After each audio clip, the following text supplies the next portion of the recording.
Welcome to the CBS Radio Mystery Theater Archives, the only YouTube channel which has the original classic episodes of the CBS Radio Mystery Theater in order with no ads. Thank you for listening, and now, enjoy the show.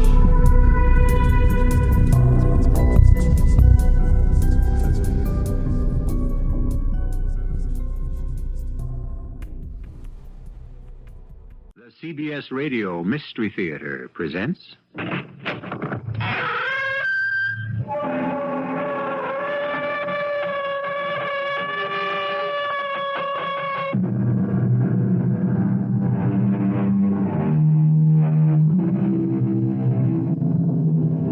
Come in.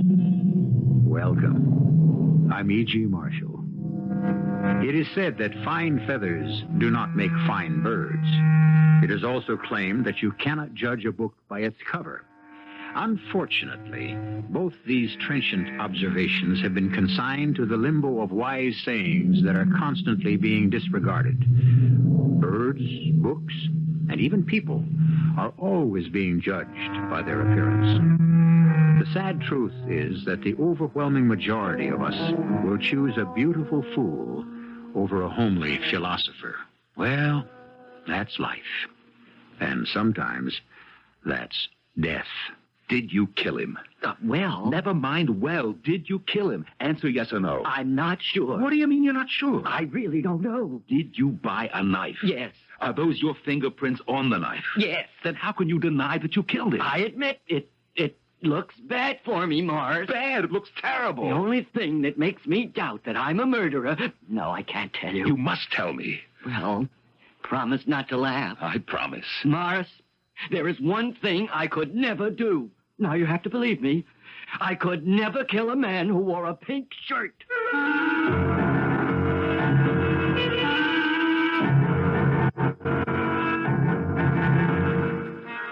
Our mystery drama, The Rape of the MAIA, was written especially for the Mystery Theater by Dann and stars Arnold Stang and Norman Rose. It is sponsored in part by Buick Motor Division. I'll be back shortly with Act One.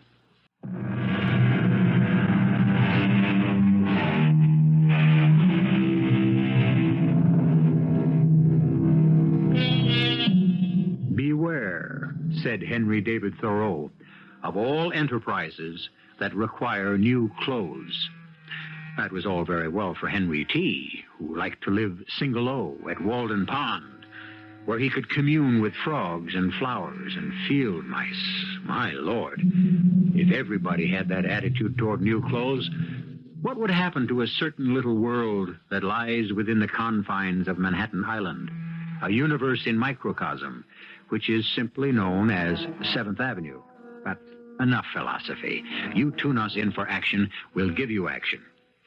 A most beautiful young girl is walking down 7th Avenue near 37th Street. She is clad in a stunning, shimmering, flowing dress.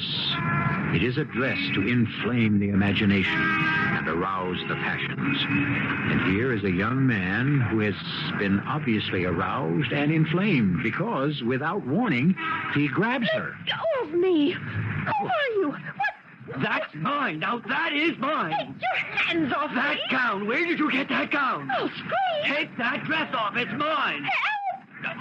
No, don't scream. There's a maniac! Help me! Now just listen, you fool. You're choking me! Yes, I'm choking you. I have to make you stop screaming. Now, look, you're an intelligent girl. Now, you must promise to be good. No, now don't open your mouth. Just listen. I'm gonna let go of you. See? Now, take off that dress.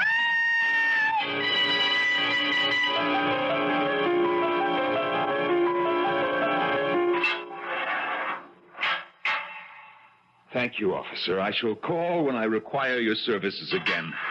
I'll kill him. I'll destroy him utterly. Vaughn, it's too early in the morning to talk about killing. He stole the MAIA. He stole the MAIA. All right, so he stole the MAIA. Oh, sure, you could say, all right. Is the MAIA your inspired vision? Was the MAIA distilled from your blood? You fat Philistine. I'm trying to lose weight. I shall assassinate that depraved thief. You'll be out of here by lunchtime. I'll let out his heart's blood. Now, Vaughn, we have to get back to work. The show is in 13 days. I need another design. Morris. How can you speak of new designs? I lie here violated, ravaged, distraught. Give me something I can produce for $49.95. Leave me, Morris, with my grief. A simple little frock with a collar. Vaughn, what do you think about a collar? Oh, that viper.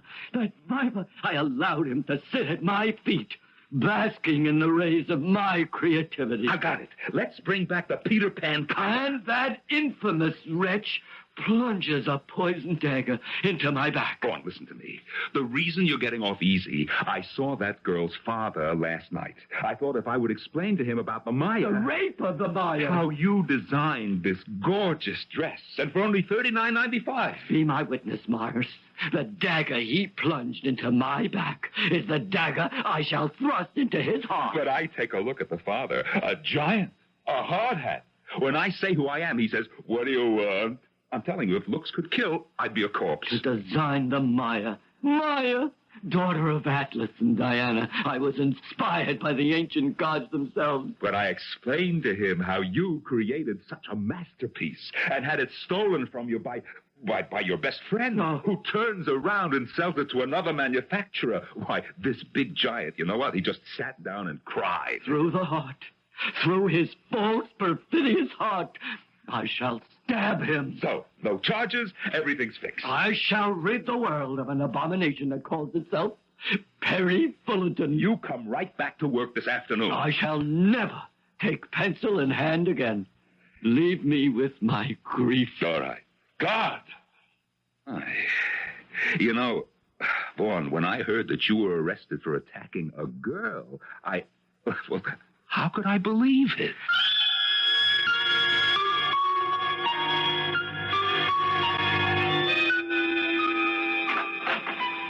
Perry. Sally Joe, I have to talk to you. Oh, well? Sally Joe, I'm in trouble. Oh, I'm sorry to hear that, sugar. What I mean is real trouble. Oh, I'm genuinely sorry to hear that. Oh, it's a bad scene. Oh, it's total trouble. Oh, Perry, honey.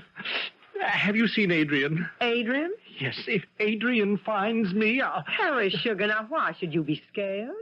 I need $500, like right now. But you got $500. You took that adorable little MAIA dress over to the man at Personality Frocks, and he gave you $500 in nice new bills. He did.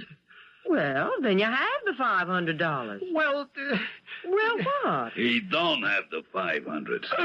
Adrian. Yeah, it's Adrian. Sally Joe, what is he doing here? What am I doing here? I pay the rent. That's what I'm doing here. Well, now, that's not really true. It ain't.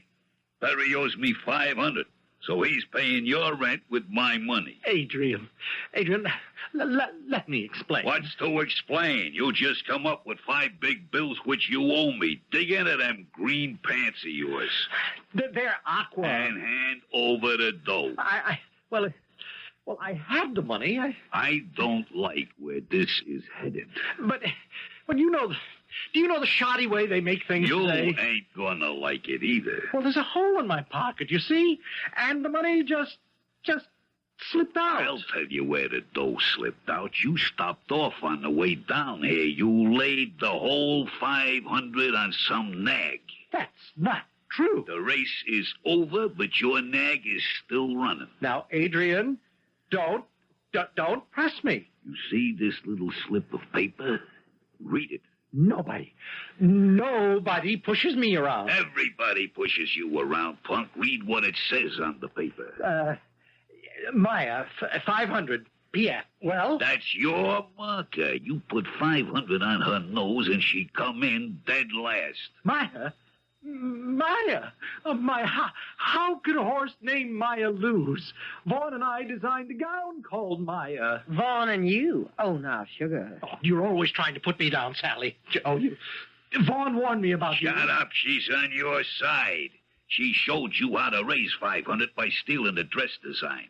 But the natural-born sucker like you can't pass by a betting parlor or a bookie. You must have dropped the whole 500. I told you there was a hole in my pocket. The money burned the hole in it. You treat yourself pretty good on my dough, don't you? Punk. You must have paid 50, 60 bucks for that red shirt. It's pink, flamingo pink. You don't make a sucker out of me. Adrian, sugar, you're raising your voice. This punk, I'm gonna kill him. That won't get you your $500. It'll get me something else, satisfaction. Adrian, you can't afford to kill a person just for satisfaction. Why not? Why can't a guy do something just because he wants to? I'm human. I got needs. Adrian. Hey, now, you've got to fold up that knife. Adrian. You don't want to kill me. But I do. I'll pay you. You ain't never gonna pay me. No, but I will. I swear I will. You had the money. I know. And on the way down here, well, I heard about a good thing in the Fifth at Starlight Park at 8-1. Oh, his name was Clothes Horse. Can you imagine? Clothes Horse, and I'm a designer. You're an assistant designer. So I thought, well, I'd have enough to pay you back plus. Clothes Horse. Oh, if you were me, wouldn't you bet your life on Clothes Horse? Do you know what you are? You are a hunch better. Oh, yes, indeed. I am a hunch better. You know what happens to hunch betters? They die broke, you understand? Oh, yes, indeed, I do. They die broke. So, as long as you're broke, why shouldn't you die now? No, I swear to you, Adrian, I'll get that money. I'll pay you back, only please don't kill me. Oh, I don't know. How can a soft-hearted guy like me expect to get anywhere in this world? Believe me, Adrian. Yeah, forget what you hear. Nice guys do finish first. So, I ain't gonna kill you. And you won't regret it. I'll pay you back every cent. But just to make sure you remember, I'm gonna carve a little mark. No, you keep away. On the right side of that chin of yours. Adrian, no, I won't. Don't try to fight him, Perry. Now, don't. Let go of my arm, punk. No, I won't let you kick me. I said let go. No, don't kill him. Hold still, you're getting off tape.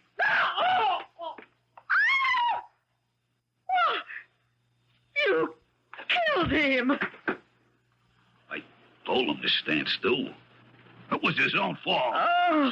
Oh, the blood. Look at that blood all over his shirt. Who's that? Open up, Perry Fullerton. I know you're in there. Open the door and face me. Keep still or go away. The door. What about the door? Perry Fullerton, you have reached the MAIA. You shall reach the whirlwind. The door. It isn't locked. Oh, what'll we do if he turns the knob? In this package, I have a gift for you. Come, let me look at your face as I unwrap it. Perry Fullerton, you forgot to lock your door against fate. You're a dead man. I'm gonna. Why, he just fainted. You know this creep? Well, sure, of course. His name is Vaughn. Oh, not anymore, it ain't. It's just been changed. It has. To Patsy. Leave me make a few arrangements.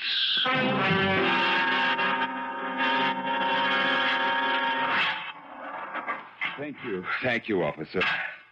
Tell me, isn't this where I came in? Vaughn, you know what they say. They say you killed him. Yes. The door was open. A neighbor passed by. They say you were lying there, unconscious, on the floor next to him. Yes. The knife with the switchblade, with blood on it, was in your hand. Yes. They say you had the motive. Yes. And so, when you add all this together, it proves you killed him. That's what they say. Yes, Morris, that's what they say. But, Vaughn, you know what I say. I say I don't believe a word they say. Why, Morris, why? Because I believe you're innocent. I refuse point blank to believe them. No, Morris, believe them. What are you saying? Why should I believe them? Because they happen to be right. I'm guilty. Guilty? Vaughn, how can you even say such a thing? Because, Morris, it's true. Oh, no, not you. I killed him. I can't believe it. How could a person like you kill another human being?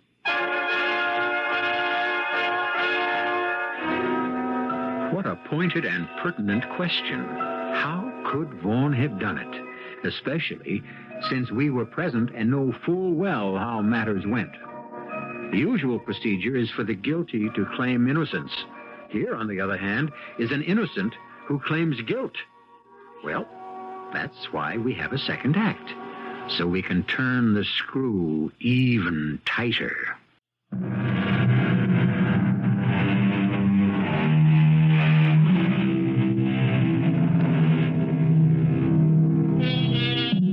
MAIA was the name of the ancient Greek goddess of fertility. MAIA is also the name of a sleek 3-year-old racehorse who is still considered a maiden, meaning she hasn't won yet. And finally, MAIA is the name of a beautiful gown designed by Vaughn Lemaire. Well, the goddess named MAIA inspired the gown, but the racehorse named MAIA inspired a losing bet, which produced a chain of circumstances, the latest link of which finds our poor Vaughn Lemaire in prison, charged with murder. Listen, Vaughn, a nut you probably are, but a murderer? Definitely not. Oh, how little we know the inner heart of another human being. Don't start up with me, Vaughn. I know you. Oh, Morris, like Diogenes, you seek so desperately for the minuscule speck of what is good in man. Did you kill him? Did I kill him? Say yes or no. Yes. I don't believe it. Look me in the eye and say yes. Yes.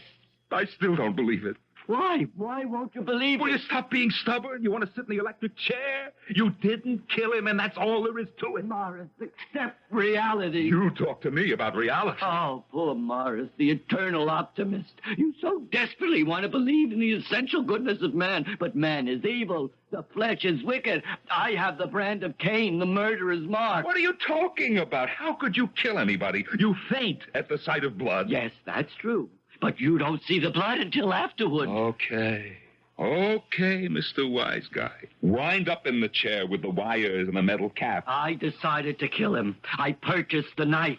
I went to the apartment, and I killed him. You must accept it, Morris. No. Oh, poor Morris. Poor, loyal, loving Morris. You mean you killed him? You really actually killed him? Now, please, you mustn't feel so badly. I'll get you a lawyer. Now, please, Morris, not your son-in-law. Sheldon's a wonderful lawyer. I don't want a wonderful lawyer. Why not? He might get me acquitted. That would be bad. I'm guilty. I must pay for my crime. Vaughn, is there anything you need? Solitude. I must compose the speech. What speech? When the judge will say, Vaughn Lemire, do you have anything to say before sentence is passed upon you? I intend to be ready. Yeah. I tell you, Vaughn, after they made you, they threw away the model.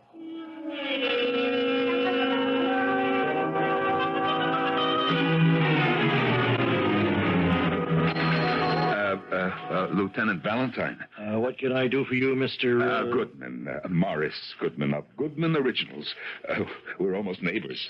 Look, I hate to bother you in the middle of a working day. Oh, that's perfectly all right, Mr. Goodman. We at your police department are public servants, constantly at your disposal. Yeah, it's about Vaughn Lemaire. Oh, yes, Vaughn Lemaire. Are you a blood relative? Well, I'm closer than that. He's my designer. Well, how may I help you? Well, I just can't believe he would commit a murder. Why can't you believe it? Well, because... because people we know do not commit murder, correct? Murderers are subhuman, evil, strange. But he's such a gentle person. He's crazy, maybe, but... Yes, but there's an extensive literature on the subject. Now, are you familiar with Kovalevsky's theory of supportive denial? Yeah, no, I'm not sure. Well, in a situation where the accused is an outwardly gentle, law-abiding person who does not fulfill the normal stereotype of the psychotic with homicidal tendencies, his immediate personal community will weave a protective web yes, about... I think I understand. Yes, to protect the murderer, yes, but also to protect their own emotional investment in him. Yes, but even so... Well, our faith in a cause and a belief in another human being dies hard. But fact, as Trevelyan wrote, is usually the killer of faith. So, motive? Under Perry Fullerton's body, this slip of paper. Please read it. MAIA, 500, P.F. A note to himself. Now, he could get $500 from P.F. Personality Frocks or the MAIA, which he did. Yes. The knife itself, switchblade, blood-stained, and with his fingerprints on the handle. Yes. Tell me, what's in that box? The one with the gift wrapping. It looks like something he bought at Julio's down the street. Inside this gift wrap box was nothing. Why would he bring a gift-wrapped box with nothing inside? For a symbolic reason. Perhaps because what he was truly bringing Perry Fullerton was death. Yes. And finally, this document, his confession, fully and freely given, in which he admits the murder. Well, Mr. Goodman? To prove murder, we must show the accused is guilty beyond the shadow of a doubt. Now, are you still in that shadow, Mr. Goodman? No. No, you're right. I didn't want to believe it, but how long can I insist the earth is flat? Thank you, Lieutenant.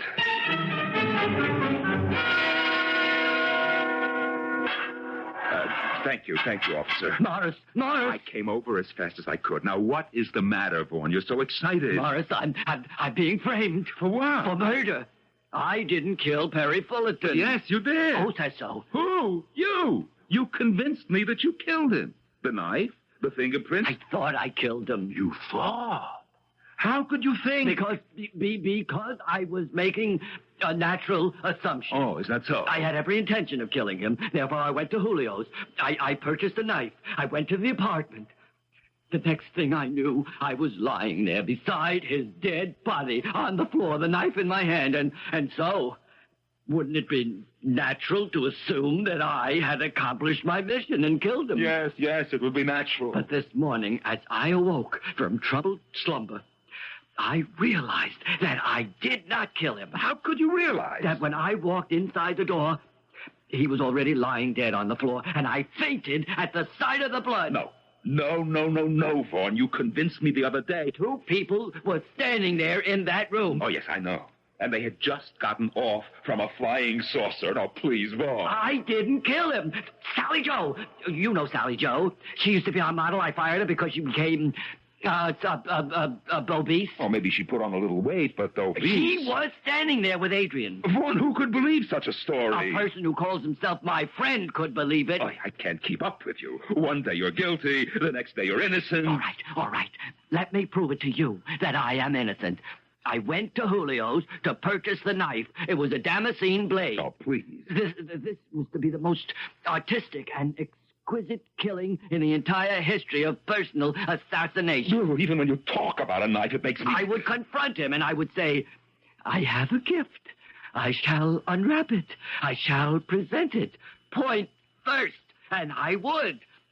But I fainted. You yourself, you know I faint at the sight of blood. Sheldon says it won't be too bad. You can plead temporary insanity. But you see, I couldn't have killed him unless and until I could make him change his shirt. Now, what is this? Morris, his shirt was flamingo pink.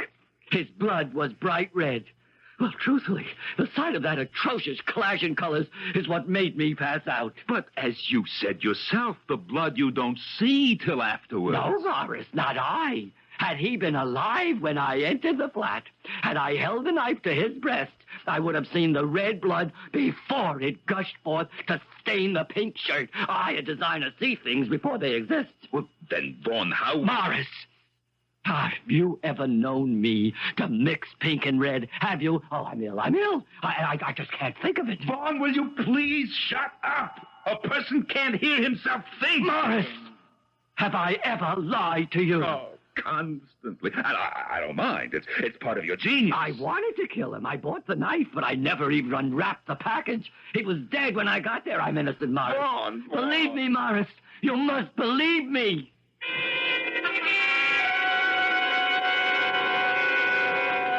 I understand, Mr. Goodman, and there is also an extensive literature on that subject. Is that so, Lieutenant? Have you read Feuerbacher on immaculate cancellation? Well, I couldn't be sure. Unwilling to face the fact of murder, the worst of crimes, the subject will cancel the memory and thus cleanse himself of guilt. What you're saying is he's telling a lie. Because he cannot face the enormity of the deed. One thing he said made sense. He couldn't stab a man who was wearing a bright pink shirt. The colors would clash. You're saying he wouldn't violate his artistic principles? Yes, that's what I'm saying. Why not? He was willing to violate his moral ones. I believe him. Here is the knife with his fingerprints. I know, but yet he says he brought it there in that box and never even took it out. Fingerprints, blood stains. These are the facts which tell us otherwise. The knife. Now, wait. It's a switchblade knife, no? Yes. It's not what you would call highly artistic. No, but you would call it highly effective. This is the knife he bought? Why not? It's good enough to do the job. You lied to me. I swear to you, Morris, I told you the truth. What is this nonsense about an artistic knife with a damned, whatever you call it, blade? It's true. I saw the knife. It had your fingerprints on Somebody it. placed them there while I was unconscious. It was a common, ordinary, everyday switchblade knife that any common, ordinary, everyday hoodlum would use. Impossible. Here, I'll show you. I have the sales slip from Julio. Well, I don't have it with me. They took everything out of my pocket. Vaughn, please, you should really tell me the truth. But it's true. Ask Julio. He'll tell you. Just ask Julio. You know, Vaughn, he walks up the aisle and down the aisle and pounds his fist on the counter. He's going to kill Perry Fullerton. Can I sell him a knife? And so you sold him a knife. Oh, Julio. How could you sell him a knife? He was behaving like a maniac. Morris, how can you say such a thing about me? But you did sell him the knife. You knew he was ready to kill, and you sold him a knife. I sold it to him, and I didn't sell it to him. At the same time? At one at the same time. You realize we're discussing a physical impossibility? Listen to how clever I did it. He picks out this dagger. Genuine. Made in Toledo, not Ohio. Spain. Continue. And he wants it gift wrapped. This much I know without you. What you don't know is how I gift wrap it. I gave it to Regina. Oh, she still works? I thought she got married. And the receipt. I write the letters C-O-P. Cop. That spells cop. It also stands for cooling off period. When I sell an angry person a weapon, I make sure he don't walk out of the store with it so he can commit murder on the spot. So what do? I gave the signal to Regina not to put it in a box. So she gift wraps an empty package. A day or two later, the customer comes back, but he ain't angry enough to kill anybody anymore. So what you're telling me is he walked out of here without the knife. Hey, great idea, Morris, no? So he never used it to kill Perry. How could he use it to kill Perry? Still in the store. Then he was telling me the truth. He didn't kill Perry. But how is such a thing possible?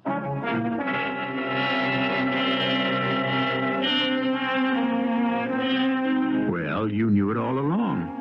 But then, of course, you were there when it happened.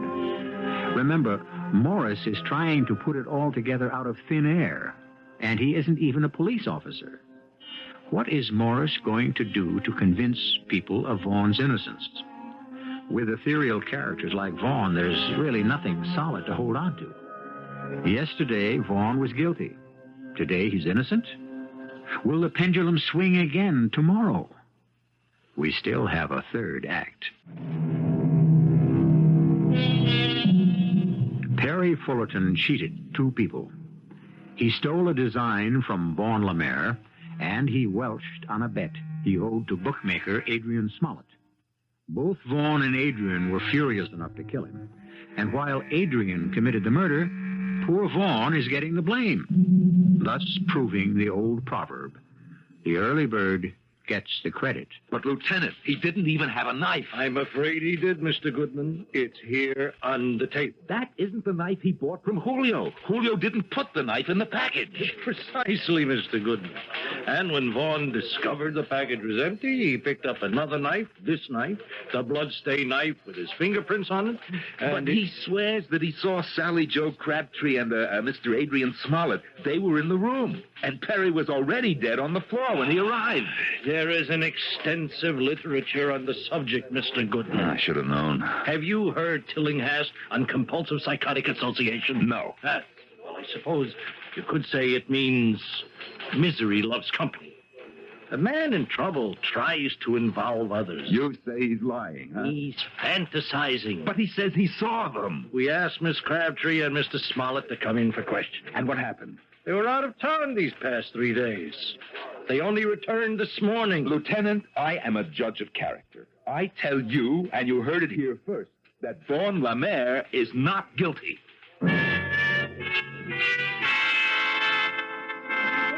Morris. Hello, Julio. Morris, when a man eats lunch, he should have a smile on his face. With this weight on my heart, how can I have a smile on my face? Vaughn? Julio, he was like a son to me. He was a good designer. I say that much for him. What do you mean was? You talk like he's dead. They're going to put him away, Morris. He's open and close. While there is life, there's hope. But is that enough? Hey, listen. Do you want to bet on a horse? Did I ever bet on a horse in my life? You things, Morris. That's the secret of keeping young. This is a horse you, in particular, should bet on. Be good enough to explain why I should violate the principles of a lifetime. Because of the horse's name. Yes? This horse is called MAIA. M-A-I-A. Hey, that was the name of Vaughn's design. There's a horse called MAIA also. I never heard of him. I think he's a horse. You mean lady horses also run? Along with the men? That's why I understand. Huh? Only in America? No, Puerto Rico too. A horse called Maya. Huh, I can't get over it. Rakina. She read the papers a lot. I always said she was an intelligent girl. She read the one ads to find a job for her husband. The actor. The one ads are near the racing pages. And there, she sees a horse named Maya. He's going to race at Southern Gardens. I never heard of it. Me neither. He's somewhere in Louisiana. Maya is also a racehorse. Aha. Aha, what? Well, right now it's only aha. Maybe later, it'll be something else.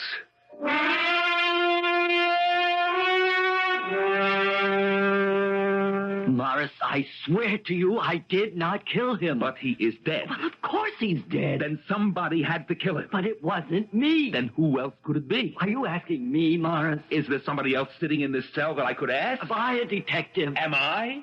For the last week, I haven't been in the shop even. I don't know who could have killed him. Tell me, does he owe money? He's dead, and I must protect his name. Then I say goodbye right now. Morris, he didn't know what he was doing. You see, he was desperate. He needed $500. I refused him. That's why. That's why he stole the Maya. Tell me, did he bet on horses? Oh, can't we leave his memory green? Yes or no? Oh, yes. Morris, why this inquisition? This man, this Adrian Smollett, what does he do? I think he's a gambler. Ah, now it fits. Now it's a perfect size 10. What are you saying, Morris? But my problem is, how do I sell it?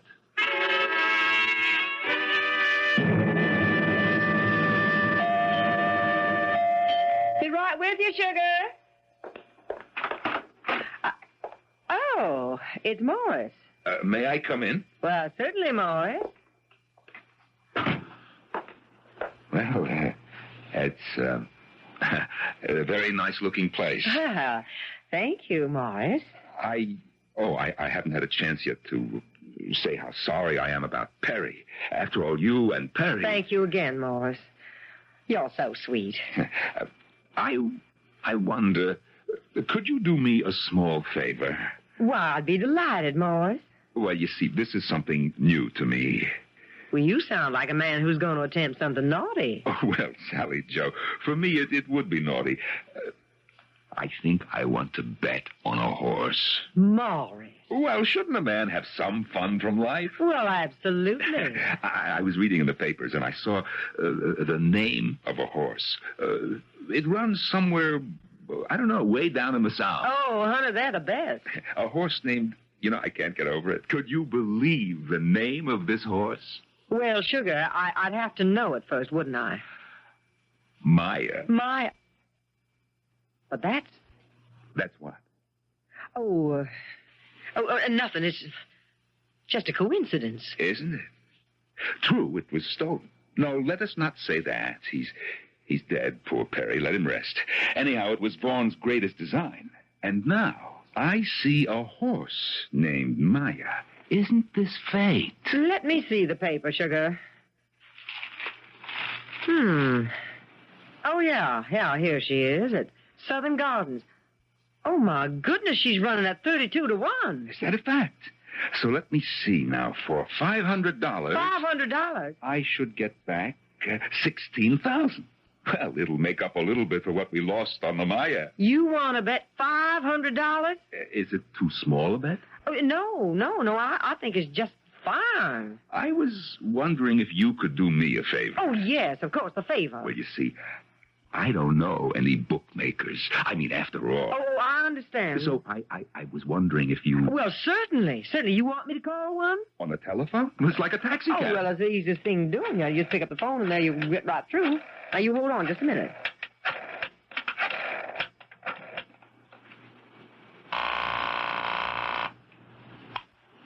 Yeah. Sally Joe. A gentleman's here. Wants to place a little bet. The jump. 18 carat. Good for the dough. A very solid individual. Put him on. Morris? Oh, yes, thank you. Hello? With whom am I speaking? That don't matter. Just say your piece. Oh, there's a horse called MAIA. Running into fifth at Southern Gardens, 32 to 1 and carrying 106 pounds. How much you want? Will $500 be all right? To win? Of course, to win. What then, to lose? Post times in 10 minutes. 500 on MAIA. What's your initials? Morris Goodman, MG. Stay near that phone. I'll call you back.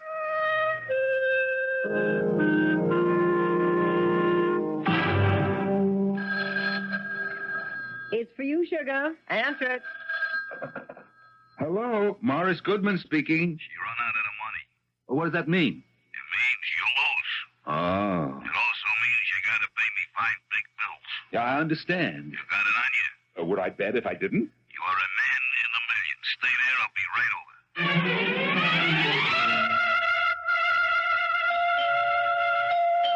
Coming. You got my 500? What a business. How quick money changes hands. You're new, huh? You got my 5. Let me ask you a question. Yeah.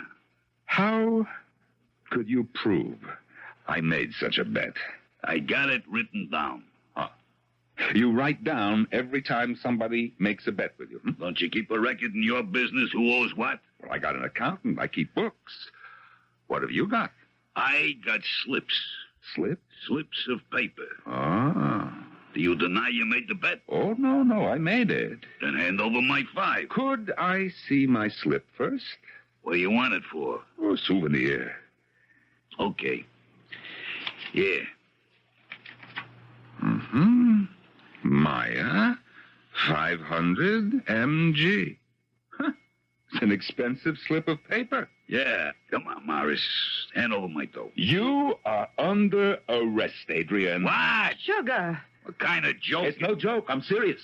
You chump. Did you ring in a cop on me? Sugar, it's Morris Goodman. I am making what is known as a citizen's arrest. Any citizen is Listen, empowered. I don't like this. Give me my dough or you're going to like it a lot less. I am arresting you for the murder of Perry Fullerton. Hey, wait a minute. Now, you want to be careful, Mr. Goodman. Listen, Morris, I can take a joke. You were here and you killed him. You're crazy. Vaughn says he saw both of you here. Why shouldn't he say that? It's his word against ours. We were in Atlantic City. Well, you make sure you can prove it. Where did you stay, huh? With whom? Have you got receipts, tickets? I think I'm gonna have to take care of this junk. Don't be crazy, Hadrian. What can he prove? I can prove that this slip of paper of yours is exactly the same as the one that was found on the floor under Perry Fullerton's body. It's the exact same paper, the exact same handwriting. Yours. Oh, I gotta kill this clown now. Lieutenant Valentine thinks it's a note Perry wrote to himself. He thinks MAIA 500 PF means Personality Frocks would pay him $500 for the MAIA. But this is a bet slip. Your slip. PF is Perry Fullerton. He's too smart, too smart. You can't kill him here. No, we'll take him someplace quiet. All right, you get moving, chump, and don't make a noise. You certainly have enough knives. Just stay close to me and shut up. Where's everybody going? Look out for him, Julio. He's no trouble. You saw Morris with one hand. What are we doing? We're making a citizen's arrest. Hey, that's fun. We should do this more often. No, thanks. Once is enough for me.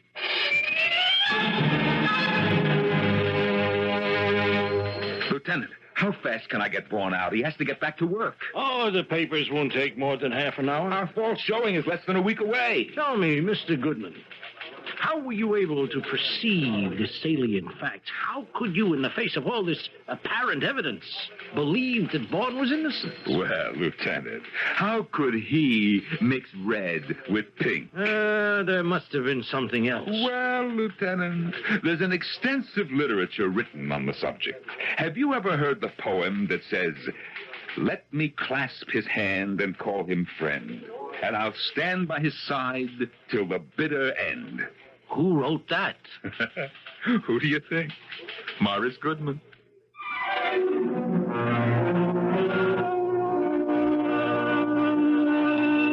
This has been a story of friends.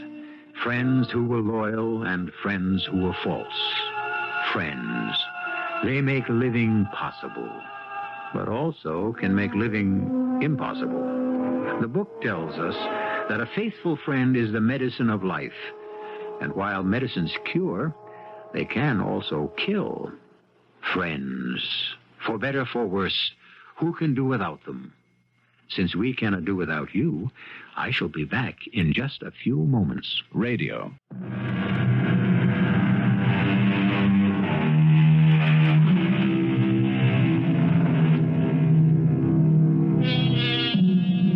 Vanity of vanity, said the preacher.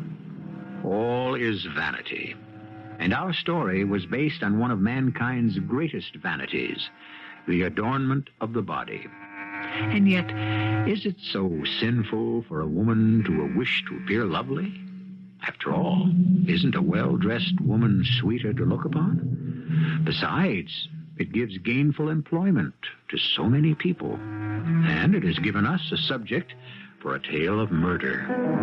Our cast included Arnold Stang, Norman Rose, Jackson Beck, Earl Hammond, and Joan Shay. The entire production was under the direction of Hyman Brown. And now, a preview of our next tale. Coming from this room. Mrs. Parker! Open up. Open up in there. Break it in. Break it in. Mrs. Parker! Oh, Mrs. Parker! No. Oh, no. Open the window. Let me. Locked from the inside. Door locked on the inside, too. Key in the lock. Mrs. Parker. Oh, let's get her to the window. Fresh air. No. Don't bother. She's dead. But maybe if we can get some air into her lungs. It won't cure a broken neck. Broken? You can see the way it's twisted, Miss Hall. It's broken, all right. Then she's been murdered, too. Yes, Miss James. She's been murdered, too. This is E.G. Marshall inviting you to return to our Mystery Theater for another adventure in the macabre. Until next time, pleasant dreams.